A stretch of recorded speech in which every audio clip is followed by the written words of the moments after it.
All right, so today we're going to be looking at The Power of Now, this book by Eckhart Tolle. Okay. And it seems like from your notes you're really interested in kind of getting to the core ideas and how they can be applied in everyday life. Yeah, absolutely. And uh, I think what makes this book so interesting is that it it's not just like totally just throwing a bunch of theories at you. Right. He really kind of weaves in his own personal story of transformation and how he got to this point, Yeah. which I think makes it really relatable. Yeah, it's not just a self-help book. It's like you said, kind of a shared experience. Yeah, exactly. And even the way the book is structured, I find it quite intriguing. Yeah. You've got the preface, the foreword, kind of setting the stage, Uh-huh. and then each chapter delves into a specific aspect of his teachings. Yeah. So it's not just like a random collection of thoughts, it's very methodically presented. Yeah. And I think the most important thing for the reader to keep in mind Yeah. is that Tolle constantly emphasizes experiencing these teachings Mhm. rather than just intellectually understanding them. Right. It's about actually feeling and living these concepts, not just reading about them. Okay, so let's get into it. Yeah, One of the most powerful ideas in the book is you are not your mind. yeah. And Tolle really drives this point home, Uh, suggesting that our minds are like this constant stream of thoughts that actually block us from connecting with our true selves. yeah, it's almost like we're so busy thinking that we forget to actually live and experience life. Right. And Tolle uses this great analogy in the book Okay. of a beggar sitting on a box of gold, but completely oblivious to the treasure underneath him. Right. And that's kind of like us. We're sitting on all this inner peace and power, but our minds are constantly distracting us from it. So how do we break free from this mental I mean, it's not like we can just turn our minds off. Right. It's not about silencing your thoughts entirely. Like, It's more about becoming aware of them, yeah. observing them without judgment. Tolle actually challenges Descartes' famous quote, "I think, therefore I am," by saying that identifying with our thoughts is actually what traps us in suffering. So you're saying that our thoughts are actually creating a false sense of self. Yeah, in a way, it's kind of a mind-blowing concept when you really think about it. Yeah, it is. If we believe every thought that pops into our head, we're giving away our power. Uh-huh. Our thoughts are fleeting. They come and go. Right. True enlightenment, according to Tolle, is about finding that state of wholeness and peace that exists beyond mental noise. Okay, that makes sense, but how do we actually get there? Yeah. Tolle talks about this thing called the pain body, which sounds kind of intense. Yeah, it can be. What is that? The pain body is basically this accumulation of past trauma, negative emotions, and limiting beliefs that we carry around with us. Okay. It's like an energy field that feeds on negativity and keeps us stuck in these cycles of suffering. He uses some pretty vivid imagery to describe it, too. Oh, yeah. I mean, in the book, he compares some pain bodies to vicious and destructive monsters, true demons that can cause real harm. Yeah. And the scary part is that this pain body thrives on unconsciousness. Right.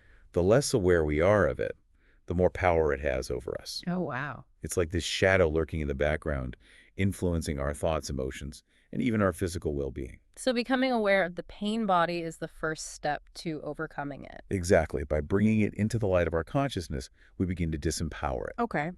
Tolle suggests just observing the pain body without judgment, simply acknowledging its presence. Yeah. This allows us to detach from it Yeah. and reconnect with our inner strength, which he calls the power of. Okay, so the power, now that's Tully's big idea, right? Yeah. He's constantly reminding us that the present moment is all we really have. It's the only reality. Right. The past is gone, the future is just a projection of our minds, Yeah. but we spend so much time lost in thoughts about yesterday and tomorrow that we miss out on the richness of what's happening right now. It's like we're constantly on autopilot, just going through the motions. But if we can tap into the power of it, now we can actually start living more fully. Absolutely. And it's not some mystical, far-off concept. Right. Tolle gives very practical examples, like really paying attention to everyday tasks, Okay. like feeling the water on your hands as you wash them, noticing the taste of your food as you eat. Yeah. It's about bringing this heightened sense of awareness to everything you do. So it's not about clearing your mind completely. It's more about shifting your focus to the present moment. Exactly. Instead of getting lost in your thoughts, you become the observer of your thoughts. Mhm. And that's the key to accessing a deeper sense of peace and presence. It's like finally waking up from a dream. And speaking of waking up, Tully talks about this intriguing concept of the inner body. Yes. What's that all about? The inner body is fascinating. Yeah. It's not just about your physical body. It's about a deeper, more subtle energy field that permeates your entire being. Okay. Tully describes it as a gateway to a realm beyond the mind, a portal to the unmanifested, the source of consciousness itself. That sounds pretty deep. It is. But how do we actually access this inner body? Tully provides specific instructions for connecting with it. Okay. It involves bringing your attention inward, becoming aware of the subtle sensations and energy that flow through your body. He emphasizes that strengthening this inner body can actually boost both your physical and psychic immune systems, Okay. making you more resilient and grounded in the world. Okay. I'm definitely going to have to try that. Yeah, So it seems like we're learning to detach from the mind's chatter, become deeply present in the now, and tap into this inner power within. exactly. That's a lot to unpack. It is, and it's not about achieving some future state of enlightenment. Right. It's about realizing that true fulfillment comes from being, not from external circumstances or achievements. Right. It's about discovering the peace and joy that are already present within you right now. That's a powerful message, and I'm curious to hear how Tolle applies these ideas to relationships. Okay. He seems to have a unique perspective on love and connection. He does. Tully actually suggests that relationships aren't here to make us happy, which might come as a surprise to some people. Okay. He sees them more as opportunities for spiritual growth and self-discovery. So they're not about finding someone to complete us or make us feel good. Right. He says relationships are actually here to make us conscious. They challenge our egoic patterns, those ingrained ways of thinking and behaving that keep us stuck in cycles of suffering. So our relationships actually become a mirror reflecting back our own unresolved issues and patterns. Exactly. Yeah. And that can be uncomfortable, Yeah. but it's also a powerful opportunity for growth. Yeah. By becoming aware of how our ego shows up in relationships, we can start to break free from its grip and experience deeper levels of love and connection. That makes a lot of sense. But what about those really challenging relationships, the ones that feel full of conflict and drama? Yeah. Does Tolle offer any guidance on navigating those? He does. He talks about how love-hate relationships are often fueled by the pain body Okay. and our identification with the mind. When we're trapped in those cycles, we're not experiencing true love. We're reacting to our own inner turmoil. So how do we break free from those destructive patterns? Yeah. Is it even possible to find peace in a relationship that feels so turbulent? Tolle believes that true love can only flourish when we're free from the ego's grip. Okay. It's about surrendering to the present moment and accepting our partners fully, even with their flaws and imperfections. That sounds easier said than done. It is. It definitely takes practice. Especially when the ego is screaming for us to be right, to control, to defend ourselves. Yeah. And Tolle acknowledges that it can be particularly challenging when one partner is more awake than the other. Really? He even mentions that living with an enlightened partner can be threatening to the ego Why is that? because the ego thrives on conflict and separation. Right. It finds peace and acceptance unsettling. Uh-huh. So when one partner starts to embody those qualities, it can trigger a lot of resistance in the other partner. So it's about recognizing that true love isn't about finding someone to complete us. It's about coming together as whole individuals present and open to the beauty of connection. Exactly. And that requires a willingness to let go of our egoic desires and expectations, Uh-huh. to embrace the vulnerability of being fully seen and loved for who we are. Which brings us to Tolle's insights on surrender. Yeah. That's a concept that seems to run throughout the book. It's a central theme, and it's often misunderstood. Okay. Surrender isn't about giving up or becoming passive. Right. It's about aligning yourself with the flow of life, accepting the present moment, unconditionally letting go of our resistance to what is. He makes the point that surrender doesn't mean becoming a doormat. No. It's about accessing a deeper wisdom, Exactly. allowing life to unfold naturally. Yes. But that requires a lot of trust, right? It does. Trust in ourselves, trust in the process, trust in something bigger than our limited minds. Exactly. And that trust can be cultivated through practice. Tolle encourages us to start with small acts of surrender in our daily lives. Like what? For example, instead of getting frustrated by a traffic jam, we can choose to accept it and use that time to practice mindfulness or listen to music. So it's about shifting our perspective, seeing challenges as opportunities for growth and practice. Right. And the more we practice surrender, the easier it becomes to let go of that resistance and experience the peace that comes from aligning with the flow of life. That makes sense, but what about when we're facing real suffering? Yeah. Tolle seems to suggest that we can transform suffering into peace, Mhm. which seems like a pretty radical idea. Yeah. How does that work? He challenges us to look beyond the surface appearance of suffering and see it as an opportunity for growth and awakening. All He right. encourages us to face our pain fully, to feel it without resistance or judgment. Yeah. Instead of creating a victim identity around our suffering, Hmm. he invites us to bring the light of awareness to it, to observe it with a sense of presence. So it's not about denying or suppressing our pain, but about meeting it with awareness and compassion. Yes, and Tolle assures us that as we do so, the suffering begins to transform. Hmm. It loses its grip on us, and we discover deeper peace within. That's a powerful message, and it seems to tie in with his idea of finding God within, which is another concept I'm still grappling with. Yeah. What does Tolle mean by that?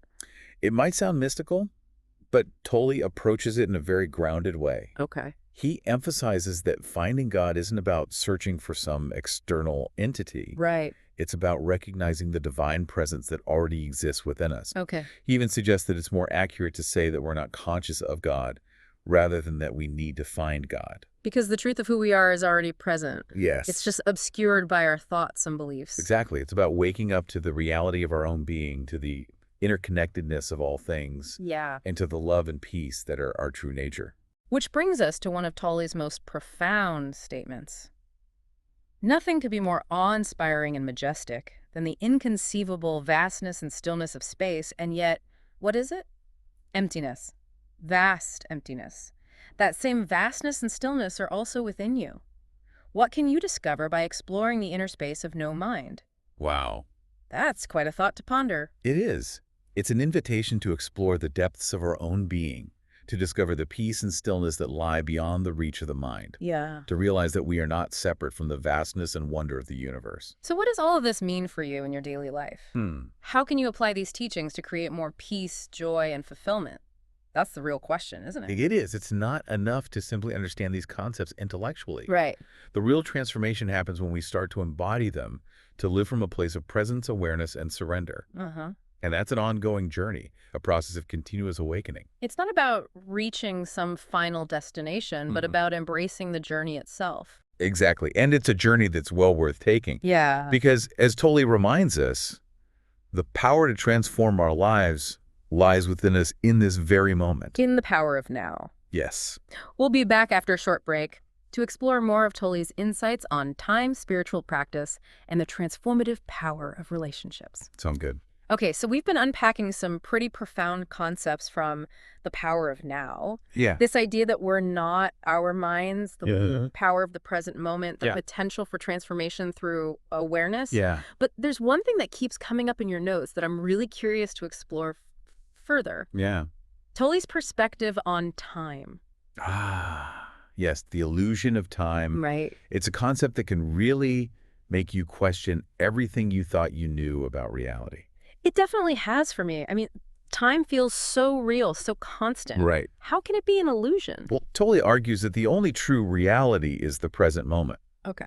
The past and the future, he says, are just mental constructs, Uh-huh. stories we tell ourselves. So it's like we're living in our heads instead of experiencing life directly. Exactly. We're constantly replaying memories, worrying about what might happen, or Wow. planning for a future that may never arrive. Yeah. And in doing so, we miss out on the richness and aliveness of the present moment. It's like that saying, worrying is like paying interest on a debt you may never owe. Exactly. We're spending all this energy on things that haven't even happened, Right. might not ever happen. Exactly. Tolle even suggests that our obsession with time is a form of insanity.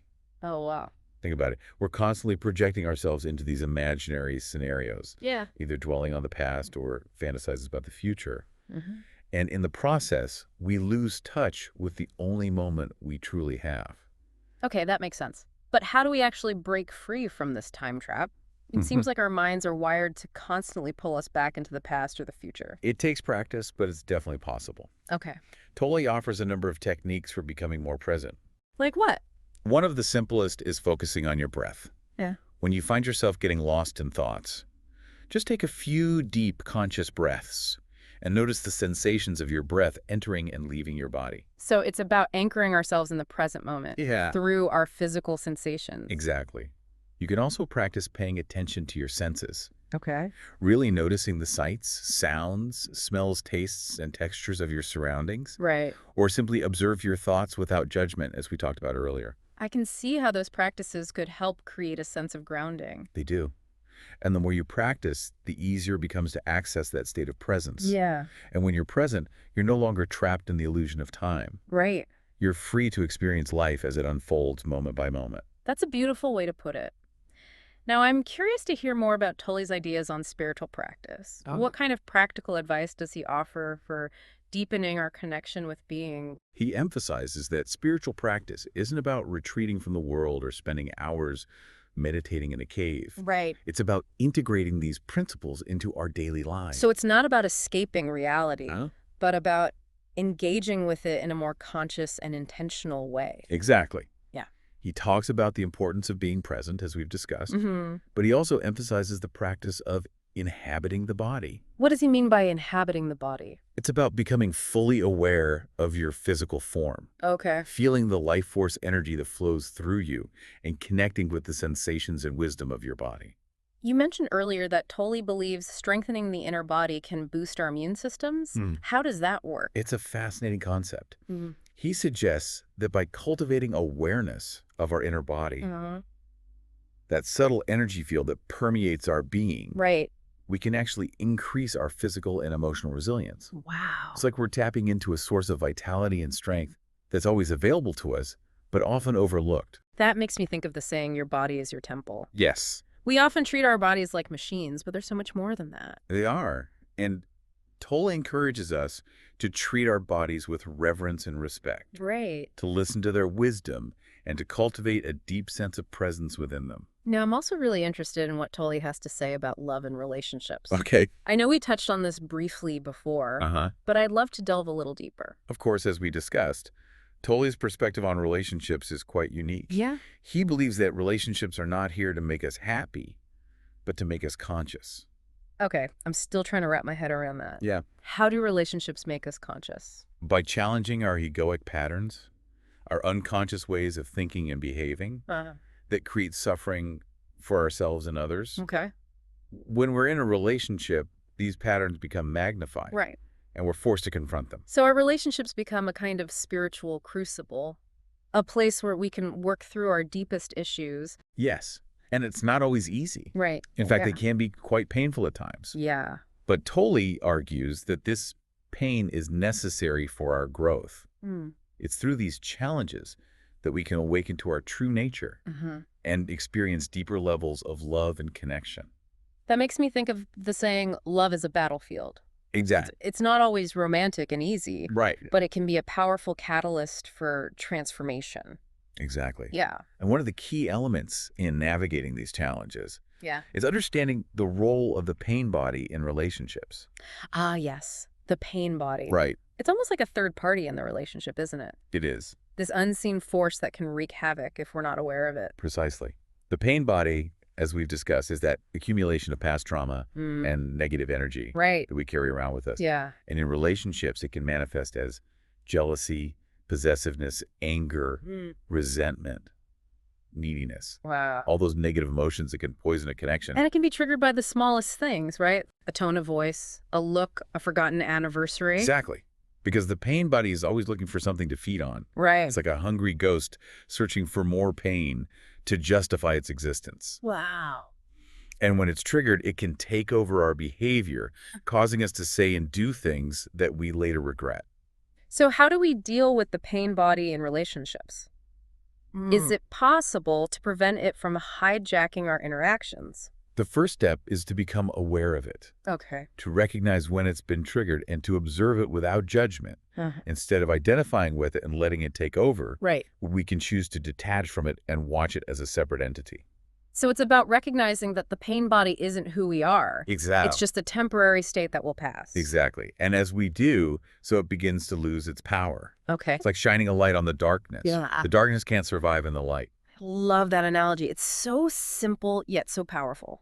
Tolle also talks about the importance of forgiveness in relationships. Forgiveness. That can be a tough one, especially if we've been hurt or betrayed. It can be. But Tolle emphasizes that forgiveness isn't about condoning someone's behavior. Right. It's about freeing ourselves from the past. Uh, As long as we hold on to resentment and anger, we're keeping ourselves imprisoned. We're not allowing ourselves to experience the fullness of love and joy in the present moment. So forgiveness is ultimately an act of self-love. Exactly.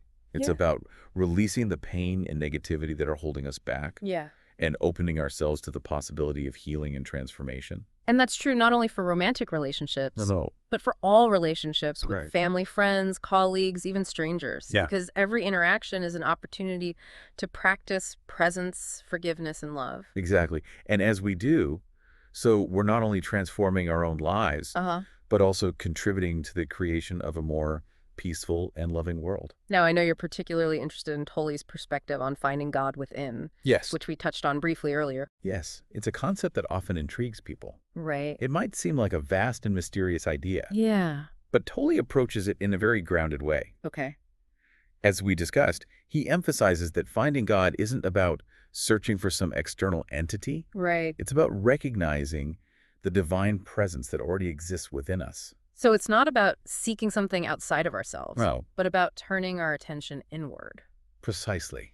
It's about waking up to the reality of our own being, Yeah. to the interconnectedness of all things, and to the love and peace that are our true nature. And this brings us back to Tolle's statement about the vastness and stillness of space. Yes. Nothing could be more awe-inspiring and majestic than the inconceivable vastness and stillness of space. And yet, what is it? Correct. Emptiness. Yeah. Vast emptiness. That same vastness and stillness are also within you. What can you discover by exploring the inner space of no mind? It's a powerful invitation to explore the depths of our own being, Yeah. to discover the peace and stillness that lie beyond the reach of the mind, and to realize that we are not separate from the vastness and wonder of the universe. What can you discover by exploring the inner space of no mind? That's a question worth pondering. It is. It feels like the beginning of an incredible journey. You know, it's amazing how the power of now challenges us to completely rethink our relationship with, well, everything. Our thoughts, our emotions, our bodies, the world around us, even time itself. Yeah, it's definitely a radical shift in perspective. And I think one of the most challenging aspects is this whole idea of surrender. Right. Letting go of control, accepting what is even when it's difficult. I can see how that could be tough. Yeah. Our natural instinct is to resist uncomfortable situations, Right. to try to change them or escape from them. Exactly. Hmm. But Tolle argues that that resistance is actually what creates suffering. So it's like we're saying no to reality, Yeah, which just creates more inner conflict. exactly. Surrender, on the other hand, is about acknowledging the present moment without judgment, allowing life to unfold as it will.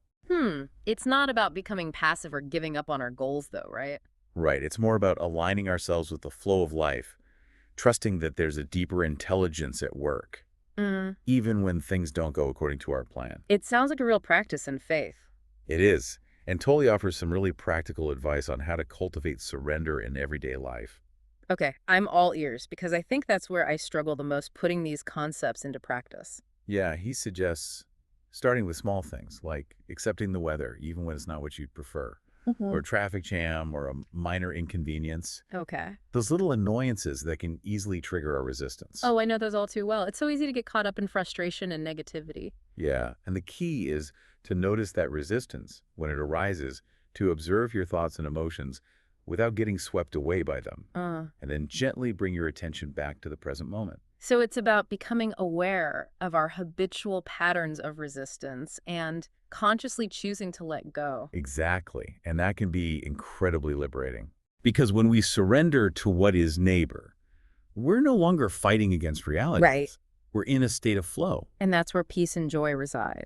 Absolutely. Yeah. Now, another thing that really resonated with me was Tolle's emphasis on the interconnectedness of all things. Yes, that's a recurring theme throughout the book, this sense of oneness, of being part of something larger than ourselves. Yeah, he talks about how we're all connected through a shared consciousness and how our thoughts, words, and actions have a ripple effect on the world around us. So we're not just isolated individuals. No. We're part of this intricate web of life. Precisely. And our well-being is inextricably linked to the well-being of others, Yeah. which is why compassion is so important. Because when we truly recognize our interconnectedness, we naturally feel empathy for others. Yes. We want to alleviate suffering, both our own and the suffering of all beings. And that leads to a more peaceful and harmonious world. Now, shifting gears a bit, Tolle also talks about the importance of living in alignment with our true nature. Our essence, our being, as he calls it. Yes. He argues that when we're disconnected from our true nature, we experience a sense of lack, which drives us to constantly seek fulfillment in the external world. We look for happiness in possessions, achievements, relationships. Yeah. All those things that promise lasting satisfaction. But those things can only provide temporary happiness. Right. Because true fulfillment comes from within, from connecting with the source of our being. And that's where the power of now comes in, right? Absolutely. When we're fully present in this moment, we're naturally aligned with our true nature. We're not caught up in the ego's desires and fears. We're simply being. And in that state of being, we experience a profound sense of peace, joy, and wholeness. Yeah, it's a beautiful paradox. By letting go of our striving, we actually find what we've been searching for all along. So the power of now is really calling us to shift our focus from the external to the internal. Yes. From seeking happiness to recognizing that we already are happiness. Exactly. From striving to simply being. It's a powerful message, especially in a world that's constantly telling us we need more. We need to do more. We need to be more. It's a message of liberation. It is. Of freedom from the tyranny of the mind. And it all begins with this moment, with the power of now. Well, as we wrap up our deep dive into the power of now, I'm left with a sense of awe and possibility. Yeah. It's a book that invites us to question everything we thought we knew about ourselves and the world, and to embark on a journey of self-discovery that can transform our lives and the lives of those around us. It's definitely a book that stays with you and one that deserves to be revisited again and again. So as you continue exploring these ideas, I encourage you to stay curious, stay open, and most importantly, stay present. Yes. Because the answers you seek are already within you, waiting to be discovered in the stillness of the now. Remember, the journey of awakening is a lifelong adventure, and the power of now is always available to guide you. Thank you for joining us on this deep dive. Until next time, may you find peace, joy, and enlightenment in the power of now.